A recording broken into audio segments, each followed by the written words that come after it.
Nossa reportagem está posicionada, não é? A gente vai conversar com o Afonso Marangoni, enquanto os nossos repórteres estão nesse momento acompanhando essa coletiva de imprensa, a gente não consegue, nesse exato momento, não é, acioná-los, então a gente vai com o Marangoni, que já está aqui ao vivo no Bandeirantes Acontece, nessa última edição do ano, 31 de dezembro, para falar de um outro assunto aí da capital federal. Espaço aberto, microfone aberto aqui para você, Marangoni. Ótima tarde, hein?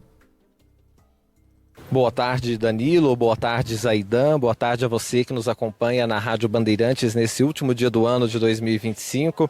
Aconteceu ontem no Supremo Tribunal Federal a acariação entre Daniel Vorcaro, dono do Banco Master, e também Paulo Henrique Costa, ex-presidente do BRB, o Banco de Brasília.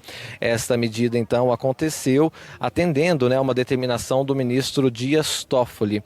Depois, ele tinha, na verdade, determinado a acariação e depois disse que antes disso se procederia à coleta individual dos depoimentos e depois, então, a delegada avaliaria, se tinha contradições suficientes para que a acariação acontecesse. De fato, ela foi pela acariação. Além dos dois, também prestou depoimento o diretor de fiscalização do Banco Central, Ailton de Aquino. Só que no caso dele, que não é, inclusive, investigado neste caso, ele não participou da acariação, apenas esses outros dois, E o que a gente conseguiu apurar aqui, a equipe da Band, é que neste depoimento o Daniel Vorcaro sinalizou contrariedade a uma delação premiada, algo neste sentido, É verdade que esse processo ele segue em sigilo no Supremo Tribunal Federal, mas mira justamente fraude ao sistema bancário nacional, sendo que a investigação que começou na Justiça Federal dá conta, e vai nesse sentido de que o Master não tinha, condições de fazer frente ao que tinha, de pagamentos a ser realizados neste ano de 2025. E aí entrou nessa história a aquisição do banco pelo BRB, que é o Banco de Brasília, que foi uma transação que chegou a ser anunciada, mas depois foi barrada pelo Banco Central. Então essa é a situação neste momento sobre isso. Esse inquérito vai seguir e a gente tem a expectativa de que venham à tona novos detalhes e que talvez o sigilo seja derrubado para que a gente possa saber os contornos aí desta investigação que acontece sob a relatoria do ministro Dias Toffoli. Agora voltamos aí aos estúdios da Rádio Bandeirantes, já me antecipando e desejando um feliz ano novo 2026 para todo mundo que nos acompanha. Ô, meu amigo, obrigado, Para viu? você Obrigado. também. Força aí, bom trabalho, boa virada, com saúde. Mas é isso, após esses depoimentos, então, como trouxe aqui a informação Marangoni, a PF, a Polícia Federal, então, faz a cariação entre o Vocário e ex-presidente do BRB, Zaidan.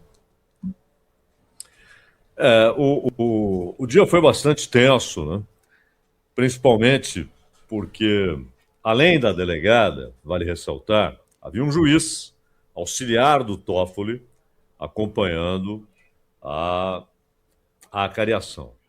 E houve uma inversão de posições, porque o que foi dito nessa reunião é que a posição da Polícia Federal era fazer direto a acariação. Acho estranho, porque isso contradiz aquele debate inicial de que a própria polícia e a PGR haviam dito que a cariação deveria acontecer depois dos depoimentos de cada um, depoimentos isolados ali, cada um sendo ouvido, individuais, sendo ouvido cada um deles sendo ouvido pela Polícia Federal.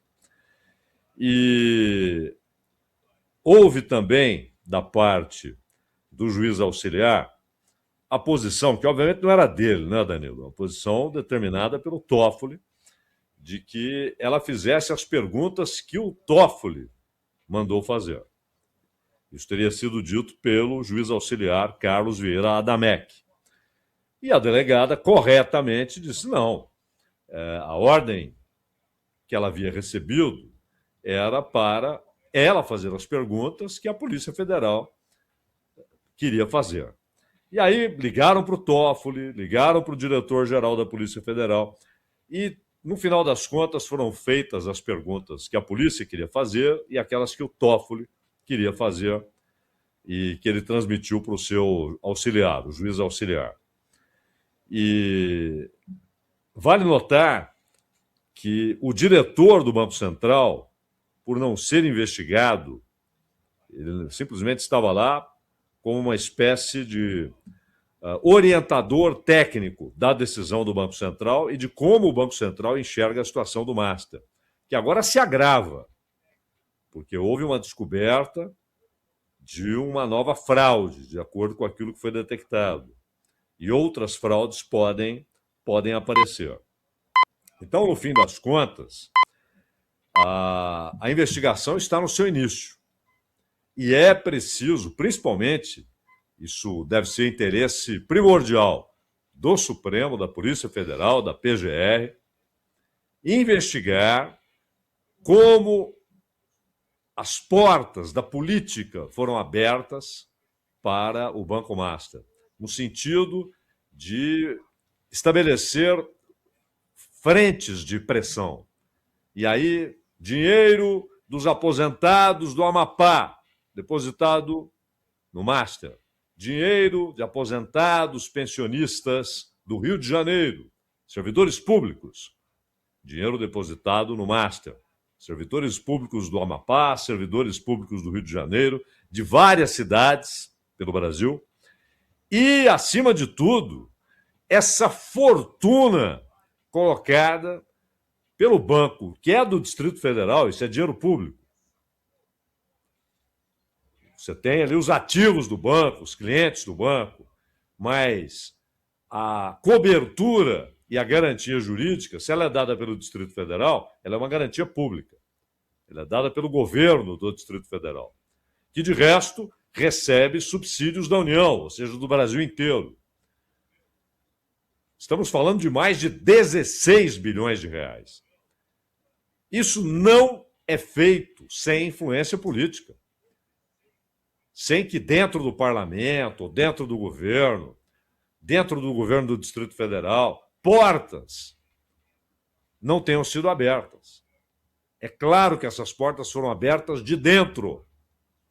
E é preciso saber quem fez isso, por que fez isso, o que ganhou fazendo isso.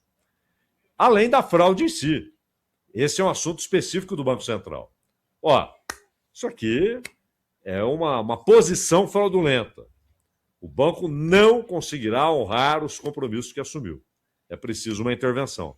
Até porque há um fundo, que inclusive os bancos formam esse fundo, para socorrer os correntistas até R$250 mil. Mas isso não alcança, por exemplo, os pensionistas e aposentados do Serviço Público do Rio de Janeiro e do Amapá. É muito grave o que ocorreu. E o que seria interessante seria o Vorcari soltar o verbo, contar o que sabe, de ponta a ponta. Mas essa é uma decisão dele e de mais ninguém, não é, Danilo? Exatamente, Zaidan, a gente vai